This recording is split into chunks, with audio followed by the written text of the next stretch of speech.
Welcome back to the special edition of the County Seat, looking at jails and jail funding. We are in Kane County right now, in Kanab, at the brand new county jail. They just finished completing a $16 million project to upgrade their jail. Now, the only reason that they could do this was anticipation of gaining contracts from corrections to house state prisoners. Otherwise, they couldn't afford the operation and construction of the facility. In Kane County's case, they were able to get special legislation passed through the legislature guaranteeing that the state would use the facility to house some of their inmates, and they designed and developed special programming so that the inmates incarcerated here could receive some benefit. The end result is that it would help pay for the cost of the jails. But all counties have not been or may not be so lucky. We are contracted through the state for 92 inmates. Prior to last year, we had been running at 72 for about 2.5 years. To put that into perspective, if you round it off for 3 years, that's $900,000 we are short on revenue for this facility. And as a rural county, it's huge.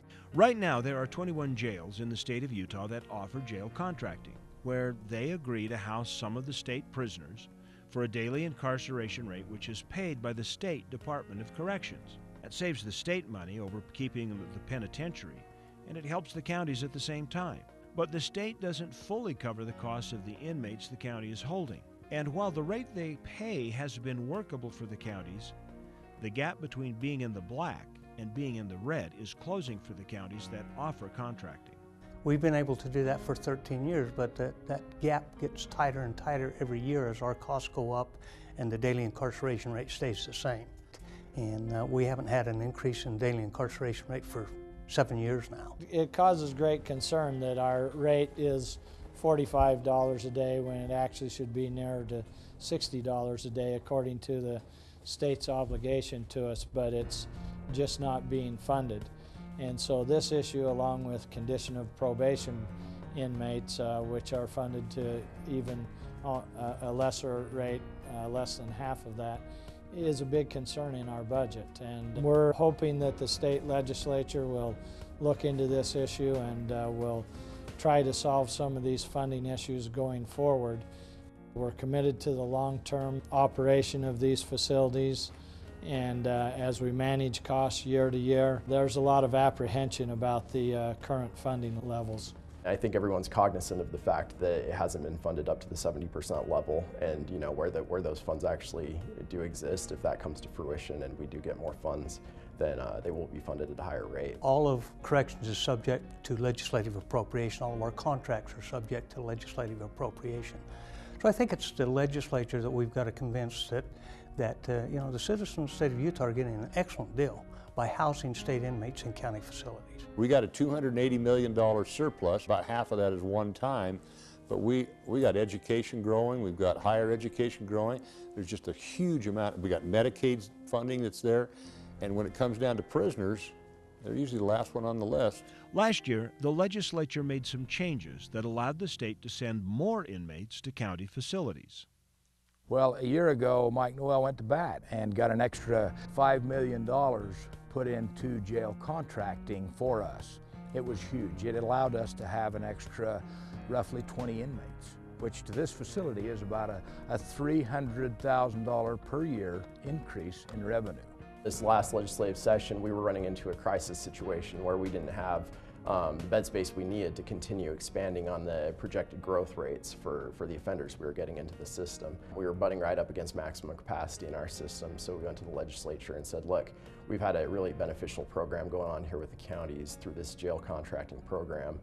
This might be a really good, logical, one-time, kind of short-term fix, just to increase the number of beds that they share with us and that we share with them, send more inmates out into the county jail system. For many Utahns, the issue of jail funding really isn't important at all. I mean, they're criminals, right? Why spend anything on them at all? But the fact of the matter is that to keep recidivism rates down, many counties are offering specific programs, like drug counseling programs and programs on physical abuse and programs on sexual abuse to help inmates change their ways, habits, and attitudes so that the recidivism rate drops and they don't become repeat offenders. Now, these programs offer tremendous benefits, but they also come with costs. We used to just take that prisoner and throw him in a square cell, throw away the key, put him in there for 2, 3, 4 years, feed him 3 meals a day, and what does that accomplish? Not a whole lot. These are people that have problems. They come from our state. They are our neighbors. There are a number of facilities, ours being one of them, that house specific types of inmates. And we house those inmates because we have programming geared to their particular problems.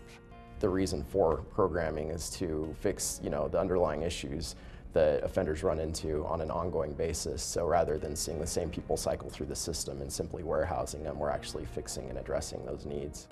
If you get programming, you see that people do not come back as often to the system. As we close the door on this chapter, we open a door on another. When we come back, we will talk about how the state is actually performing at reimbursing counties for housing state prisoners. Are they living up to all the expectations and promises they've made? We will be back with more of The County Seat in just a minute.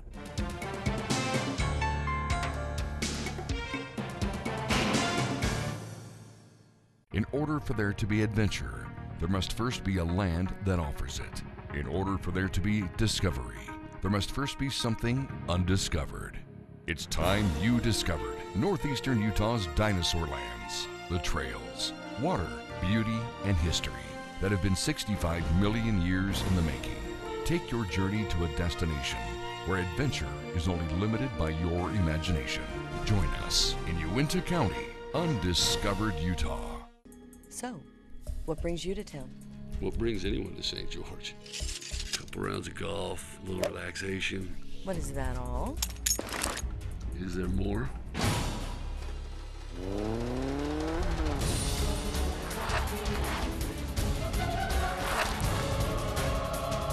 In a retirement community? Should have stuck with the back nine.